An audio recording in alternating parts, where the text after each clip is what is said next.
पीला सूर्य जो होता है वो दोपहर का है।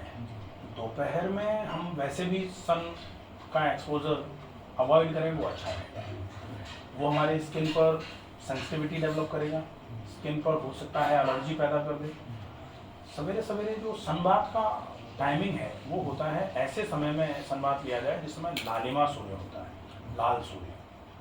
तो लाल सूर्य के समय हमको जो मिलेगा वो इंफ्रारेड रेज मिलेंगी, वो एनाल्जेसिक इफेक्ट भी रखती हैं।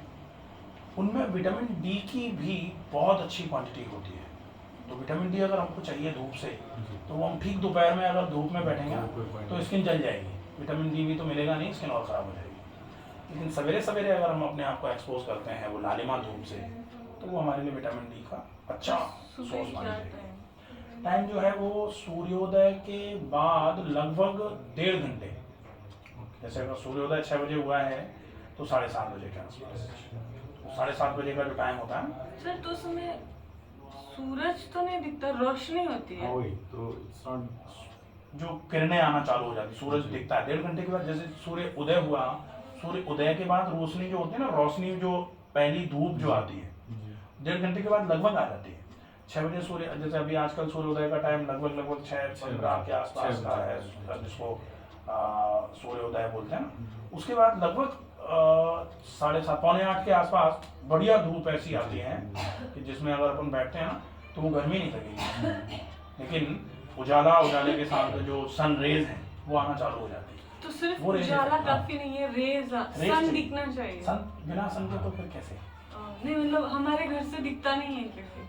नहीं, वो दिखना नहीं, वो नहीं कह रहे हैं। दिखना नहीं। रेज मतलब जो सनलाइट जो होती है ना, एक तो है कि पूरे में उजाला है, जैसे उजाला यहाँ भी है, ये बंद कर रखा है पर्दा, लेकिन वो सन रेज से एक्सपोजर नहीं है यहाँ। छत है, उजाला तो होगा इधर से उधर से कहीं से भी आ जाएगा, लेकिन रेज नहीं है। तो मतलब रेज का खुले मतलब में भी हाँ खुले, ओके। वो खुले का ये सही बात है सर कि विटामिन डी के लिए मतलब वो लाइट जो होता है, सन का जो लाइट है वो चाहिए होता है, वो हीट चाहिए। हीट नहीं चाहिए नहीं, होता हीट नहीं चाहिए, लाइट चाहिए। क्योंकि हीट जो है वो बाकी चीज़ों के लिए है। हीट आपके लिए वो पीएमआर बढ़ाने का काम करेंगी, फैट को मेटाबोलाइज करके जल्दी से लाइपोलाइसिस का काम करवाएंगी, स्वेटिंग का काम करवाएंगी। तो हीट तो वो कर रही है, लेकिन अपने को लाइट चाहिए। Light। सर तो बेसिकली रोशनी हो जाए, हम बाहर रहे तो भी हमको मिल रहा है। रोशनी का मतलब जैसे सूर्य वहाँ है, लॉन में धूप है, जैसे कहते हैं ना धूप गई तो उजाला तो रहता है लेकिन धूप चली गई। तो वो धूप मतलब होता है वो रेज जो है ना जो लाइट कर रही है, जैसे ये लाइट नहीं है, ये लाइट है, तो अपने को ये चाहिए। यहाँ छाया है, पेड़ के नीचे अगर आप बैठे हो वहाँ छाया है, तो वहाँ नहीं है। अपने को छाया नहीं, अपने को रेज चाहिए, डायरेक्ट एक्सपोजर चाहिए, डायरेक्ट एक्सपोजर। और वो स्किन पे डायरेक्टली ले तो स्किन पर डायरेक्ट है ना, मतलब मतलब कुछ which means क्रीम लगा के, सनस्क्रीन लगाते नहीं हैं। कुछ नहीं, उसको प्रोटेक्ट कर ले उस समय तो सनस्क्रीन की जरूरत ही नहीं। सनस्क्रीन की नहीं, मतलब जरूरत जैसे पड़ती है सर मान लीजिए दोपहर फुल स्लीव्स वर्सेस स्लीवलेस, तो मतलब आपका स्किन एक्सपोज्ड है तो बेटर स्किन है। एक्सपोज, जैसे अपन देखते हैं ना वो गोवा हुआ, जी, तो स्किन sunbath एक्सपोज ही में। होता है, हाँ। स्किन एक्सपोज वो ज़्यादा अच्छा है। सर इतना कैसे पता है आपको? बहुत ज्यादा पता है।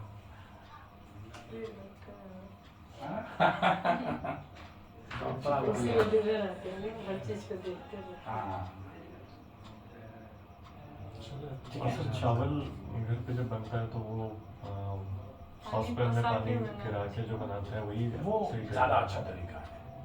उसमें ही चावल जनरली वैसे ही बनते रहे।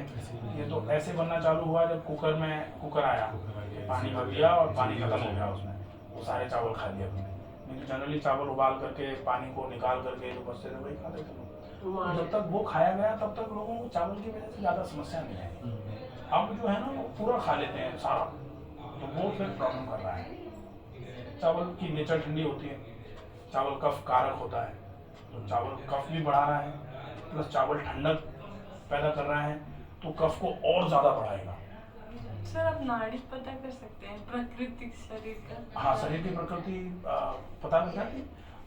वैसे तो जो दृश्य परीक्षा जो होती है ना, विधियाँ होती हैं डायग्नोसिस के प्रोसेस, तो दृश्यम जो होता है ना, देख करके पता लग जाएगा कि कौन सा नेचर है वात पित्त कफ में, वो जनरली देख के ही पता लग जाता है। सर मेरा हमारा बता वाता दीजिए। और पिता है। हाँ वात पित्त है। हाँ, मतलब मुझे ऐसा लगता है। हाँ, बिल्कुल, बिल्कुल। अपने बिल्कुल। कैरेक्टरिस्टिक आप देखिए बता देते हैं। हाँ जैसे मेरा ऐसे पता लग जाता है। आपका नेचर जो है ना वो बेसिकली कफ नहीं है। अब कफ नहीं है तो तासीर जो है ना वो पित्त की है, शरीर पित्त का है। पित्त के शरीर में अगर कभी, अभी पित्त है लेकिन अगर कभी मिला तो वात मिलेगा, लेकिन जनरली वात अगर प्राणायाम करते रहेंगे तो वात मिलेगा नहीं। पित्त का शरीर है मूल, पित्त का शरीर है तो पित्त कभी अगर बैलेंस नहीं हुआ ना तो तुरंत सिर में दर्द, आंखों में जलन, तुरंत अगर पित्त थोड़ा बिगड़ा तो स्किन की प्रॉब्लम, स्किन में इचिंग या पेट का फूलना, वो हो इन सकता जनरल सर, शरीर कफ- काफी गर्म रहता है है। मेरा, वो तो नॉर्मल पित्त से की गर्म प्रकृति रहता है। नॉर्मल से गर्म रहेगा जी। और जैसे ही पित्त ऊपर बट की कोई तरफ शरीर में बढ़ेगा- इरिटेशन या कोई अनइजीनेस कुछ भी नहीं नहीं, रहता, नहीं। नॉर्मल से बस गर्म, मतलब बाकियों से गर्म रहता है। हाँ, उसको मेरे- बैलेंस करके रखेंगे। पित्त जो पित्त वृद्धि मैंने शायद बनाया हुआ है, दोष वृद्धि और दोष क्षीणता। वात पित्त कफ जब बढ़ते हैं तो क्या कराते हैं, वात पित्त कफ जब कम होते हैं तब क्या कराते हैं, वीडियोस हैं अलग और इसमें भी अलग अलग है। वात पित्त दोष वृद्धि और दोष क्षीणता, इसमें वात वृद्धि वात क्षीणता, इसमें पित्त वृद्धि पित्त क्षीणता, कफ वृद्धि कफ क्षीणता, ये 6 अलग अलग। क्षीणता मतलब क्षय होना, कम होना। तो पित्त जब कम होता है तब क्या कराता है, पित्त कम भी नहीं होना चाहिए। पित्त अगर कम हो जाएगा तो भी वो बच कर आएगा और पित्त जब बढ़ जाएगा तो भी मेरा हमारा क्या बढ़ा देगा एकदम से। आपका है पित्त, पित्त तो है ही, पित्त तो आजकल 70% लोगों का है।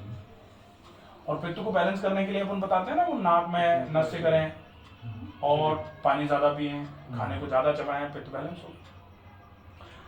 आपका पित्त का है ही, अकेला पित्त है, पित्त के साथ वात है, मूल बेसिक पित्त है। अच्छा, पित्त का नेचर जो होता है ना, पित्त का पेशेंट पहले ऐसा ही होगा, पित्त का पेशेंट हमेशा गोरा होगा। पित्त का पेशेंट गोरा सर होगा। तो कफा भी, कफा जैसे कफा वाले लोग थोड़े लेजी होते हैं। कफ वाले लेजी होते हैं, कफ वाले थोड़े से बल्की होते हैं, कफ वाले ऐसे रहेंगे मस्त मौला टाइप, उनको घर में आग लगे, अच्छा आग लगी मजा आ रहा है। सर तो ये है। ये हाँ, मतलब मुझे मैंने लगता अपना था नेचर इसलिए को बना कफा रखा है, है। ऐसा है। है ये जो होता है ना वो स्थिर टाइप, हाँ, तो वो इससे- बना रखा है। बाकी प्रकृति पित्त की है। तो इसके प्रकृति क्या बोला? प्रकृति यहाँ से पित्त की सामान्य प्रकृति पित्त की है। अच्छा, सामान्य जो बोलते हैं ना कि सामान्य प्रकृति कैसी है, पित्त की है। लक्षण किसके आएंगे, पित्त के आएंगे। पित्त के लक्षण क्या क्या होते हैं, कहा जाता है, एक तो अल्प निद्रता, नींद जो है वो पित्त जब अपने प्रकोप पे होगा तो नींद को कम कर देगा। फिर कहा जाता है बल हानिर, धीरे धीरे करके बल की जो है ना टेंडेंसी है वो कम हो जाएगी। ताकत जो है ना, ताकत जो होती है, ताकत पहले होती है, धीरे धीरे करके पित्त के प्रकोप की वजह से कम होना चालू हो जाती है। फिर पित्त को बैलेंस करना जरूरी है। पित्त बैलेंस कर दोगे तो फिर प्रॉब्लम नहीं आएगी। बेसिक नेचर पित्त की है। अब बेसिक नेचर अगर पित्त की है, पित्त को अगर कफ मिलेगा और कफ अगर वृद्धि पे जाएगा तो 99% ऐसा होता है कि अगर पित्त होता है ना तो कफ वृद्धि कभी नहीं करने देता। पित्त में अगर कफ वृद्धि होती है ना तो सीधा फिर पूरा यहाँ पूरा जकड़ जाता है सीधा, क्योंकि कफ थोड़ा बढ़ा, पित्त ने उसको सुखा दिया। कफ का मतलब चिकनाई, और चिकनाई आई और चिकनाई को सुखा के परत बना दी, जमा दी, सीमेंटिंग करा दिया, बड़े चौक। इसी और आएगा कफ, कफ कभी अगर आता है भविष्य में, जैसे कफ का मतलब सामान्य तौर पर लोगों को लगता है कि वो बोलते हैं ना कि शरीर जो है वो फैलना चालू हो, अगर हाँ उसको कुछ कोई बहुत अच्छा शब्द है, मुझे अभी याद नहीं आ रहा, शरीर फैले, सुख जो बोलते हैं ना, सुख की अवस्था जो होती है, सुख में हमेशा आदमी फैलता है।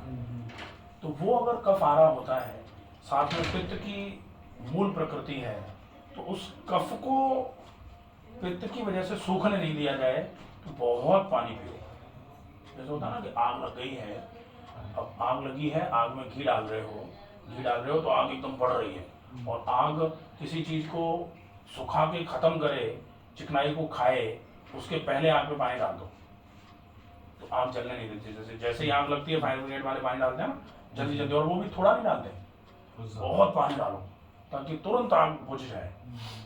तो बहुत पानी पीना है इसलिए बहुत ज़रूरी तो है। विच ऑल्सो मीन्स सर कि अगर पित्त नेचर के हैं तो खाना भी हमें जो मतलब पित्त सामक भोजन हाँ करना मतलब चाहिए। कि जो ठंडा ठंडा रखे करे शरीर सर को। जनरली लोग एक उसके नहीं होते ना, एक दो के नहीं। कॉम्बिनेशन दो होता है जैसे हमेशा। वात पित्त कफ जो है ना, वात का मतलब होता है आपका जो वायु है, 5 क्षितिज जल पावक गगन सवेरा 5 चीजों से मिलकर शरीर बना, जिसमें पृथ्वी है, जिसमें जल है, पावक अग्नि, और वायु और आकाश, ये 5 चीजें हैं। इसमें आपका जो वात है वो आकाश और वायु है, 2 चीजों से मिलके वात बना है, आकाश और वायु मतलब खाली और एयर। पित्त जो है वो अग्नि है अकेली, और कफ जो है वो क्या है, वो पानी और पृथ्वी दोनों मिलकर के कीचड़ बनता है ना, मिट्टी में पानी डाल दो कीचड़ बन जाता है। तो कफ का मतलब कीचड़ जैसा है। अब कीचड़ मिल रहा है उसको कहीं एकदम तेज धूप मिल जाए तो कीचड़ क्या होगा, सूख करके जो बनता है ना बिल्कुल फटती है मिट्टी। कफ में अगर वात पित्त मिलता है तो वैसी स्थिति हो जाती है शरीर की। अभी एक पेशेंट आए हैं, देखते हैं उनकी स्किन ऐसे करके जैसे वो मैंने बताया था ना, वो कोबरा स्किन टाइप की हो गई, ऐसे करके पूरा 7-8 दिन में उनको हरड़ खिला के ऊपर 10.5 लगवाए हैं, तो उनको बहुत अच्छा लग रहा है अभी। तो उनको उनके कफ पे पित्त चढ़ा हुआ था, पूरा सांस नहीं आ रही उनको, बहुत परेशान हो रहे हैं, और भयंकर एसिडिटी रहती थी, पूरा गर्दन और माथा बिल्कुल भारी रहता था। उनको आराम हो गया, बढ़िया। तो अभी है नहीं, कफ नहीं है अभी, लेकिन कभी अगर आएगा तो उसको पानी पी के अपने को बैलेंस करना पड़ेगा, बहुत सारा पानी। कफ का ट्रीटमेंट कभी भी गर्म करके नहीं करना, ये ध्यान रखना, क्योंकि अगर जैसे खांसी जुकाम भी होता है ना तो अपन कहते हैं कि कुछ गर्म खा लो, कुछ गर्म पी लो, नहीं थोड़ा तो पहले गर्म से पानी ही पीते थे। हाँ वो नहीं करना, ये ध्यान रखना है।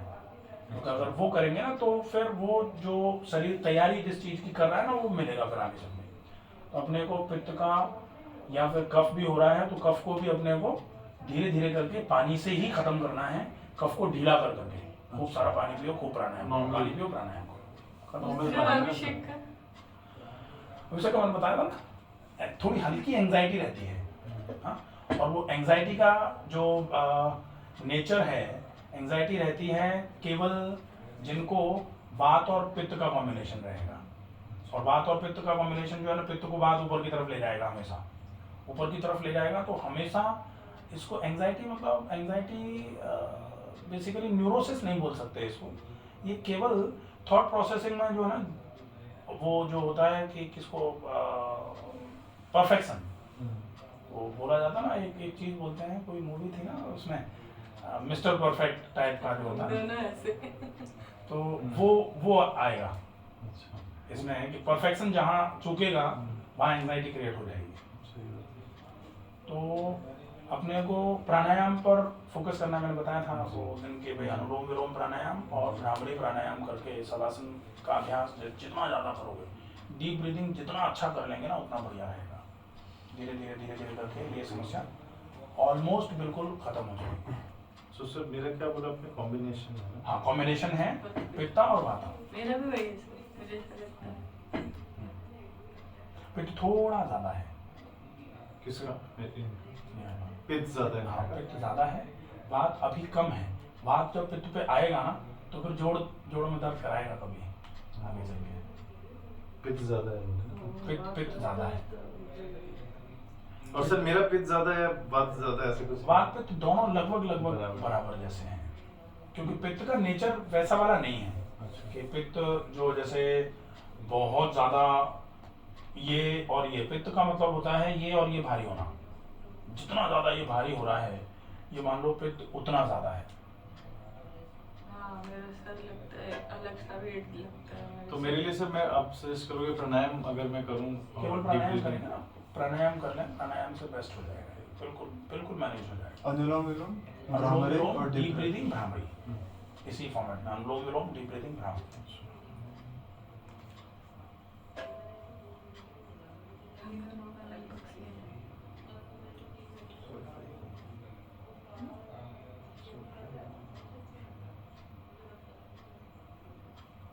मेरा पित्त बात में अकेला पित्त है, ये जो है ना ये भारी रहेगा, ये अभी भी पूरा भारी है। अभी भी भारी है ना, अकेला पित्त है, मेरा भी अकेला पित्त है, आपका अकेला पित्त है, आपका अभी अकेला पित्त ही है बिल्कुल। पित्त और कफ अभी है नहीं, लेकिन कफ की तैयारी होगी ऑलमोस्ट। सर लेकिन उसके में पूरा कफा का वो है कैरेक्टरिस्टिक्स। कफ को जैसे अगर कभी कफ बोलो जरा, क्या नाम है आपका? अनुराग मजुमदार, कहाँ से आए, बैंगलोर। क्या कर रहे हैं अभी? सॉरी, अपनी कंपनी है छोटी सी, वहीं पे काम कर रहे हैं सब साथ। कब से? 2013। नहीं, कफ नहीं आएगा। कफ जो है ना, जैसे मेरी आवाज़ है हल्की भारी, और ऐसा लगेगा जैसे गले में कुछ हल्का सा हाँ ये भरा, तो वो आ रहा है। कफ नहीं आएगा, कफ से रिलेटेड डिसऑर्डर भी नहीं आएगा कभी। अगर कभी थोड़ा बहुत कोई आए तो केवल नशे से बैलेंस होगा, नशे से पित्त भी बैलेंस होगा। नशे करना चालू करोगे ना तो इससे 15-20 दिन में जो अभी जैसे मैनेज है, जो होता है ना कि कोई भी स्थिति होती है ना मैनेजमेंट, तो वो मैनेज कर रखा है, तो मैनेज है। अब 15 दिन नशे करो, 15 दिन नशे करने के बाद देखो कि चेंजेस आ जाएंगे कुछ।